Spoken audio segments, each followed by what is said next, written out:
What's up everyone? Welcome to Program Your Mom.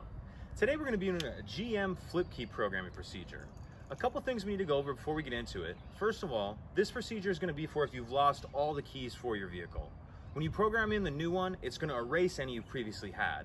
If you just need to add a key without erasing any of your old ones, it's a different procedure, but we've actually done that video before, and I'll put a link to that in the description box of this video. First link in the description box below. So the next thing is, once you have your new key, flip key, we need to have the blade cut. So you can either do that at an automotive locksmith or a dealership. The third thing is, this is going to be a timed procedure. You need to allot yourself about 30 to 35 minutes in order to complete it. So once we have those things, we have our new unprogrammed key with the blade cut, we can go ahead and jump into it.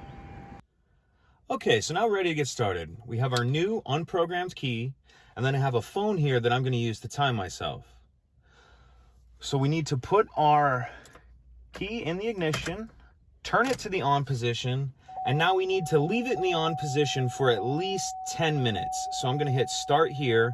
I like to wait about 10 minutes, 30 seconds. So once we get closer to time, I'll check back in. So we're coming up on our first 10-minute mark. 10 minutes and 30 seconds is what we're doing. So as you can see here, we hit our 10 minutes, 30 seconds. So now we're going to take the ignition and turn it to off, turn it back to on, and we're going to reset our timer. We're going to do the same thing. We're going to leave it in the on position for 10 minutes, 30 seconds. So I'll check back in when we get close to time again. So now we're reaching our 10-minute, 30-second mark for the second time. As you can see here, we just hit it. So now we're going to do the same thing again. We're going to turn the ignition to off, turn it back to on, leave in the on position, and we're going to reset our timer for one more 10-minute, 30-second increment. I'll check back in when we get close to time.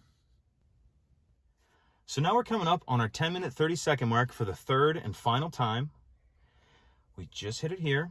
So now what we want to do is take our ignition and turn it to off, turn it back to on, and now we can turn it off and remove it. So now this should be programmed. Let's go ahead and test to start.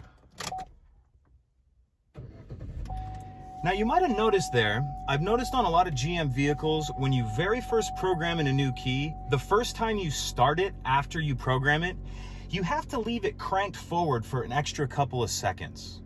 So that's about it. If you have any questions, please let me know.